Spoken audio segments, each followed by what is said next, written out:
Hello, welcome back to the Villa View. It's time for a match preview for Villa's Tuesday night game at Villa Park against Reading. So Dan, I've got a smile on my face because we've had a little bit of fun trying to set up tonight, but not happy with Villa at the moment. But what do you think of the last couple of games? I know we haven't spoke for a little bit, it feels like. I mean, the setup for this preview is about as good as Villa's setup in the second half on Saturday, if I'm being honest. We're laughing about it, but really I'm flabbergasted and dumbfounded by the last three games. If you'd have told me after the Wolves game that we'd go on and get 1 point, I'd have laughed at you, but we've not been at it. And to be honest, we've probably only deserved 1 point, and we quite easily could have lost on Saturday. Hull probably should have had a penalty. In fact, no, not probably. They should have had a penalty. So we've just not been at the races. The second half on Saturday, we were just devoid of any ideas, and we could still be playing now, and we wouldn't have scored if I'm being fair. So we were saying before, you've got QPR, Bolton and Hull, and you'd be looking at that and saying, you'd expect or you'd hope for 9 points, and you'd probably be disappointed with 6, maybe 7. So to come out of that with 1 is shocking, really, at this stage of the season. No, it's come at the completely wrong time for us, because this is the business end now, and in a way we'd done the hard work. We'd beat Wolves, which I don't think everyone expected. I mean, I was quite confident going into that game, but I don't think many people expected us to go and do what we did to Wolves. But to follow it up in the way we have, and some of the substitutions and the tactics in the second halves of games, I believe that's cost us any chance of getting back in to the last 3 games. I mean, we've thrown Codger on, which to be in the last game, which smacks of desperation to me. The guy hasn't played since the end of September, I don't think, and we throw him on first, and there was just no service. We've got 3 strikers on the pitch at the end of the game, which is an improvement on having 4 at the end of the game at Bolton. But you've got no one there to create stuff, because Jack's playing so deep. You can't play Jack Grealish central midfield in a 2, because you're shackling him. He's devoid of. He's not able to do what he needs to do, because he's playing so deep, as you have to in a midfield too. So we've been the masters of our own downfall in some ways, but if you're not at it in this league, you won't get anything, and we've not been at it. Well, in that first half, you could be talking about a different result if Adama puts that chance away when he probably should have took it on his weaker foot, his left foot, I think it was. Yeah. But I saw a few people on Twitter saying that Bruce was going for it and he was making positive changes, bringing on these forwards, and he wanted to win the game, which is that is fair. But you don't.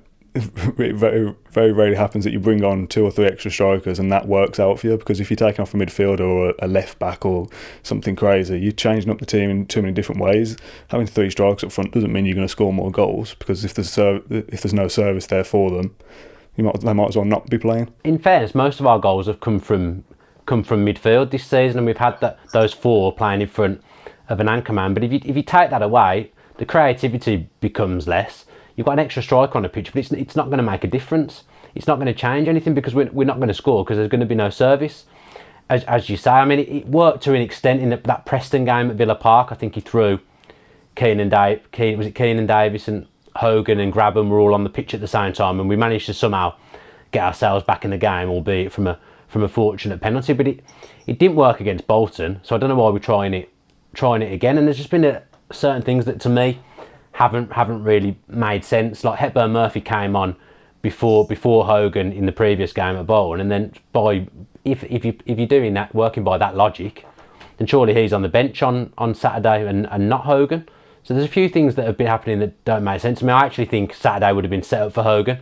I think if he'd have been playing, I think we'd have scored in the first half. When those balls are flashing across the box, he's the sniffer, the one that finds himself in the right place to stick it away against teams like Hull, because his goals have come in the main against the lesser lights in the Championship. So for me, it was a game for Hogan. But when he's coming on with 10 minutes left with no creativity in the side, and the ones that are creative are playing so deep, he isn't going to get chances. It's too late. At this stage of the season, we are just guessing at those sort of things, and when things don't make sense, you try and put all these answers to these questions, and whether any of them are right is it's not for us to say. I mean, Lansbury's come in and played for Horahan, and people have been calling for a bit more rotation when we have a lot of games coming up, and we have got 3 games in a week now coming up after Tuesday. I think we play Saturday and Tuesday again, but Lansbury hasn't played for months, so you're throwing him in and he's playing 90 minutes, and I get the only way he's gonna get fitness is by playing. But for me, I think we lacked something without Connor in that midfield. I don't think anyone else in that midfield does what he does in terms of off the ball closing down and keeping the ball moving. I don't see anyone else in that central midfield that does what Connor does, and he's also a goal threat. So I'd expect to see him come back in on Tuesday, because I would be surprised if Lansbury can handle another 90 minutes having not played for months. And maybe he doesn't need to freshen it up a bit, but after an international break, I expected us to go with our best team and go at Hull, and we did go at them in the first half, but in the second half I don't remember us creating a single chance, which is really disappointing in what was a must-win game. Another disappointing element on Saturday was Robert Snodgrass didn't seem as effective. There was a podcast released from Villa, actually. I don't know whether you've listened to it yet. Yeah, I have. It was recorded before the whole game, and he was talking a little bit about the partnerships that you have on the pitch and how sometimes that's more important than the individual players. And he's playing against Hull with a full-back behind him in Twanzebe that he's not played with, or only played with once or twice. And that partnership with him and now Mohamedi that's worked so well wasn't there, and that not only affects, you've got a new right back playing in, but your right midfielder who's got bags of assists and a few goals is ineffective. I mean, with injuries and suspensions, you're never going to have the same people playing every week, and as we found out, we've had our fair share of injuries this season. I think probably Al Mohamedi didn't play because of travelling, I'm presuming, on the international break. He'd have put the air miles in, whereas Twanzebe had been injured. He's had a couple of weeks of full training, and he probably needs to play Twanzebe, because Jose probably won't be very happy if he doesn't play as many games as he thinks he should. But I'd expect Al Mohamedi to come back in on Tuesday and resume that partnership with Snodgrass. I mean, Snodgrass said himself he knows Al Mohamedi's game. He's played with lots of different right backs this season, but you'll see him at his best when he's with Al Mohamedi, because Twanzebe's a good defender, but he's probably not as good going forward as Al Mohamedi. So Al Mohamedi can do that overlap, which either opens up space for Snodgrass to cut inside, or he can play it through to him, and Al Mohamedi can whip in across for the strikers. But Twanzebe looked like he struggled with that side of the game for me on Saturday. I think he's a good defender, and I think he will become a very good player. But at the end of the day, he's a centre back.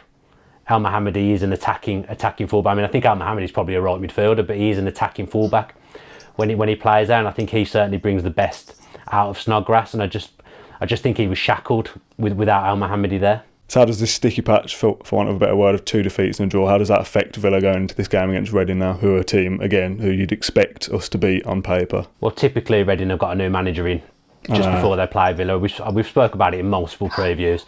It seems to happen all the time. I think you said to me off camera they hadn't won for 10 games. At least. Before Clement comes in, and lo and behold, the week before they're about to play Villa, they beat QPR 1-0, and suddenly they'll have a bit of confidence, and we're probably lacking a bit of confidence again at the moment. I think the first goal, absolutely vital. When we go ahead in a game, you don't ever tend to feel that worried about things, because you know we're never likely to concede too many. But when we're chasing a game and we need a plan B, as proved in the last 3 games, that's where we've struggled. I mean, luckily it hasn't happened too many times this season, but for it to have happened in the last 3 games and it's not win, I don't think that's a coincidence. I think that shows that we struggle when we go behind. So it's important we get the first goal. If we don't get the first goal, you'd think we'll be asking for trouble again. It wouldn't surprise me to see Codger thrown in on his own up front, because before, when Codger came back from injury, I think we had to rush him back because we weren't doing well.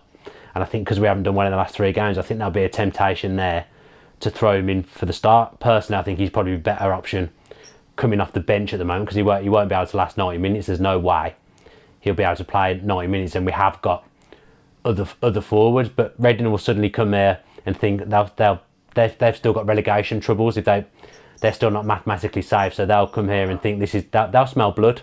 They'll think if we can quieten the Villa Park crowd down early, get them on the players' backs, there's a chance we can come here and get something. And obviously we've got the return of a former Villa hero in Bakuna as well to look forward to. I'm not sure whether he started the game the other day for Reading, but he was definitely on the pitch at the end, because I saw that he was sporting an absolutely rascal ponytail. I'm not sure what he's trying to do there, but he's going to get probably one of the worst receptions we've seen from a former Villa player in recent years, I would have thought. So what would your team be for this game then? I think there was a few changes for the whole game. Is it now that we're going to see a few more changes, but we revert back to a more familiar team with the likes of Al Mohamedi coming back in perhaps?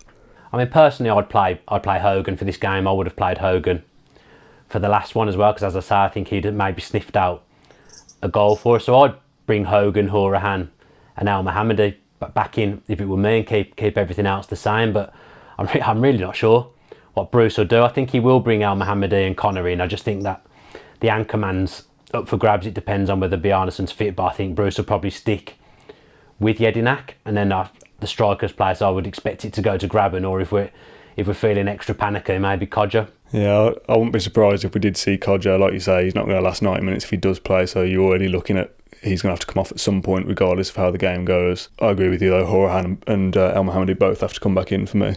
Apart from that, who knows what's going to happen? You can't predict it, can you, at this stage? No, I mean, we need rotation. You have to have rotation when you've got a high number of games in a short space of time, and I think that is something that we've got wrong at times this season. But I actually think Kodja's better on the wing. I think he's too much of an individual to lead the line on his own, and I think he comes back and perhaps he'll play in spaces that Jack and Snodgrass want to play in. I mean, people are saying Adoma's not on form, but at the end of the day, he's our top goal scorer. I don't see any way in which he comes out the side, and I certainly wouldn't take him out the side, even when he's not at his best. I think he's, like Connor, I think he's liable to come up with a goal for you out of nothing. He gets himself to the back post, and he's scored so many goals at the back post this season at Adoma. And again, it's partnerships. I think him and Hutton have played majority of the season down that left-hand side, and they know what each other's going to do. Grealish cuts in. Well, Grealish goes wide, travels wide from the left-hand central midfield position as well. I think the link-up plays there with those lot. But I actually do think Kodja is better out wide, and he works hard as well when he plays there, Kodja. For this period we're on now, where without a win for 3, what do you think's caused that? In your opinion, is it because we're missing certain players, or we're not taking our chances? It's too much pressure. What is it? No, you don't have the answer, because if you did, you'd be a football manager. But for me, it would be purely a lack of plan B when we go behind, or we don't go ahead. In the first half, we've struggled. We look like we've struggled to break teams down who come and defend. I can't. That would be the only thing I could put my finger on, because the personnel is there. The big players are there. I think when we lost to Fulham and we drew with Preston, you could point to the fact that Adoma and Grealish weren't there, and that was affecting the rest of the team. But I don't think there can be any excuse other than a lack of plan B. As I said at the start of this preview, we haven't gone behind too many times this season, especially since probably August. So I think we don't look like we know what to do when we go behind, and that when things aren't going well, and that needs to change, because you could if you find yourself in the playoffs and you go behind, you need a plan B. I mean, there can be no excuse for options off the bench now either, but I think we've just got to use the bench more cleverly, because throwing on all the strikers, it does not work. So I'm just looking at the results from today's games. I think Sheffield United and Cardiff are just playing as we're recording this. People will probably know the full-time result by the time this video goes out. Derby beat Preston. Burton Albion gained a point against Middlesbrough, which is good. Millwall also only gained a point. So in terms of the playoffs, which is pretty, I'd be very, very disappointed if we didn't get a playoff spot now. I'd go as far to say that it's pretty much, there that we'll finish in the top 6. At one point we were saying, oh yeah, we're going to finish top 2, and that doesn't look like it's going to happen now. So hopefully that doesn't come back to bite us. But for top 6, those teams around the sort of 7th, 8th, 7th, 6th haven't done too great today. Cardiff, as I say, are playing now. It's a good chance to solidify ourselves inside the playoffs, and you never know if Cardiff do drop points. I know it's a massive ask, and it's silly to even probably talk about it at this point. If we do our own job, you never know. We still got to play Cardiff. They've still got some tough games. I don't think it's going to happen. A lot of people will say there's no chance of second. The thing that we've always talked about, Cardiff might drop off, Fulham need to drop off. That still needs to happen, but we also need to do our own job. And it looks at the moment like we can't even do our own job. So there's no point getting too concerned about what everyone else is doing. Because if we get 1 point from 9 when you think we're going to get 7 or 9, you've got no chance of second, have you? No, I mean, I think I've seen that Cardiff need 4 more wins to secure second. So to be mathematically safe, I'd imagine we need 3 or 4 wins to make sure we are in the playoffs. And you think that towards the end of the season that we'll get at least 3 wins. You would think, but then you would have thought we'd have got something more out of the last three games. I've accepted now in my head that it is going to be the playoffs, and it is going to be heart attack time. I've just accepted that that's the way it is. I don't see things, even if I can see Cardiff losing games, but they won't lose enough. And even if they do, Fulham are the next in line to take that automatic promotion place. So for me, autos have gone. We've just got to make sure that we end the season the right way, because if we end it in patchy form going into the playoffs, it's not great, because then you're going in with a lack of confidence. The fans will be down. We need to just make sure we end the season well, perhaps try and go on an unbeaten run towards the end of the season. I think we'll put things right on Tuesday. I think that it will be a scrappy game. I think Reading, as I say, will come out and try and frustrate us in the first half and get the fans a bit antsy, because that does play into the opposition's hands when that kind of thing happens. So I'd imagine that would be their game plan. But we've got to put it right on Tuesday. I mean, Norwich have been hammered today. Potentially we could be looking at two wins in the next week, but as we've seen many times, the Championship isn't as simple as we'd like it to be. It's just a shame that at one point we were all thinking, oh, this is the season where we're going to do it, second looks on, everything's going rosy, and then 3 or 4 weeks later or whatever it is, you're looking at it going, oh, Championship for another season then. Which has been a lot of that, and there's still the chance of the playoffs. You still go up this year. We're not looking at it going, oh, we're 12th and no chance of the playoffs. We are probably going to finish in the top 6, so there is a chance we still go up. It's just people get a little bit doom and gloom and think, oh, another Championship year, so-and-so player's going to go, financial fair play. We're still a little bit of hope yet. Don't give up just yet, and hopefully the players feel the same way. I'm sure they do. I mean, all's not lost. I mean, you look at where we were this time last year. We were nowhere near it. We were just waiting for the season to finish. I mean, luckily we've put ourselves into a position where playoffs is the minimum, I would say, and I'd like to think we've got the characters if we get to the playoffs. So just listening to that Snodgrass podcast, knowing we've got John Terry in there, we've got people that have been promoted via that route before. We've got a manager who's been promoted via that route a couple of times as well. You'd like to think that the experience and the know-how would set in if we were in a playoff situation, but there's some good sides in the mix, and there's teams I wouldn't really want to play over 2 legs, and there's teams I wouldn't want to play at Wembley. But to get yourself back into the best league, you'll have to play the best teams in the league that you're in, and if that's the situation we're in, we've got to make sure we get the job done. Yeah, we mentioned about having the characters and the managers to know what to do, and we were thinking that they'd know what to do in the race for second. Because don't forget, we did get into second at one point and thought, oh, they'll know what to do to stay in this position now, and they haven't. That whole last bit is by no means me saying that we're in the playoffs, still be happy. This drop-off that we've had isn't acceptable in this season where we are now. It could have been so different a few weeks ago if we'd picked up the wins here and there that you think that you're going to get and you don't. This drop-off that we've had, we're not sitting here going, oh, it's fine, don't worry about it, we're still in the top 6. Yeah, that is true, but we should have been good enough to get second at this point in the season. It's just the fact that Cardiff, we always thought they were going to drop off, but they haven't. Fair play to them for that. Yeah, I mean, Wolves have been in a different league virtually the whole season. They've been top the whole season, so as much as the fans are doing my head in, you can't knock them. And like you say, Cardiff, you expected them to fall away, but as the season's gone on, they've just got stronger. And you look at their side on paper and you think, how's he done this? But Neil Warnock is a very, very good manager. He's done it with teams like Cardiff before, and at the end of the season you finish where you deserve to finish. As I say, luckily I think we've put ourselves in a position where the playoffs is the minimum, but at the start of the season, we were aiming for automatics. You can't look past that, and that it's disappointing. It looks like we're going to fall just short of that. Getting a bit carried away with promotion talk, we forgot to do a prediction for tomorrow's game. We've not really talked much about Reading, as we don't usually do in these previews. We like to talk about what's happened and what's going on. So Reading tomorrow night, what do you think is going to happen? I'll go with a cagey 1-0. I have no doubt that it will be cagey. I don't see it being comfortable.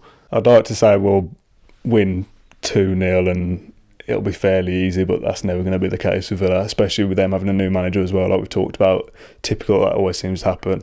It's probably going to be that we get a scrappy draw or something and Bakuna scores a 90th minute equaliser for them. That's what's going to happen, isn't it? I'm going to go 1-0, Codger second half penalty. I'll go for 2-0. I'll go Terry to score first, because I always do. Yeah, and it's gone worked well for you so many times. Thanks ever so much for watching. If you have enjoyed this match preview, then make sure you're pressing the big thumbs up button and comment below with your predictions for Villa's game on Tuesday night. If you're not already subscribed to the channel with your post notifications on, then if you could please do that, that really helps the channel grow as well. Dolan and myself will be in the podcast booth on Wednesday night, so that podcast should be with you by Thursday, and we'll do hopefully a review of a Villa win against Reading. Thanks ever so much for all your support. Stick with the channel, stick with the Villa, up the Villa. If you enjoyed that video, why not watch another? Click the video choices on screen now to go and watch them in full. Be sure to subscribe to the channel by clicking our logo there on the left. Easy peasy.